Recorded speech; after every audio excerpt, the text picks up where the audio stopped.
Worcester's build-up to the Anglo-Welsh curtain raiser was in stark contrast to their opponents. Bristol were in need of an encouraging performance to end a difficult week which saw Director of Rugby Andy Robinson suspended and a coaching review launched to try and change the direction of their season. Things didn't start well for them at Sixways, as some wayward passing gave 21-year-old Josh Adams a try to go with the first team contract he agreed in midweek. Bristol have yet to win a game so far this season, but they responded to that setback and took the lead in the 13th minute, thanks to some neat footwork from lock Georgie Nemzadze.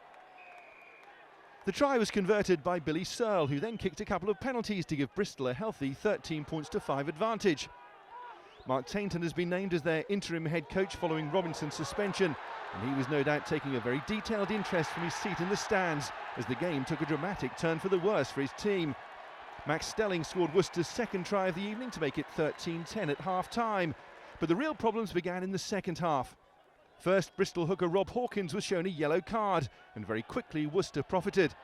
Jackson Willison and Chris Pennell were both heavily involved in the build-up to Adams' second try of the game. The Warriors were now 17-13 ahead, and if that wasn't bad enough, Bristol picked up another yellow card for fullback Jack Wallace. Worcester on the front foot and building a match-winning lead. They had the try-scoring bonus point in the bag after 53 minutes, thanks to Michael Dowsett making his Warriors debut.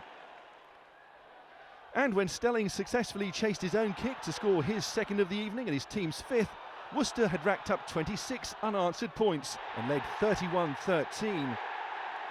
Bristol were heading for yet another defeat, but still looking for crumbs of comfort.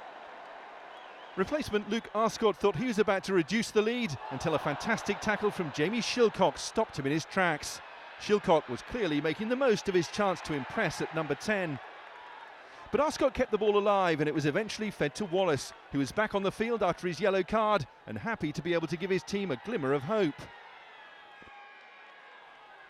It became far more than just a glimmer when Tom Varndell burst away from the Worcester defence for a converted try which made it 31-25.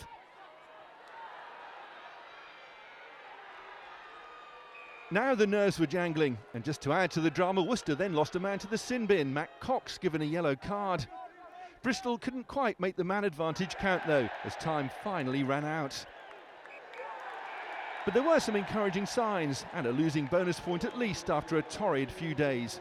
Worcester though claimed victory by 31 points to 25.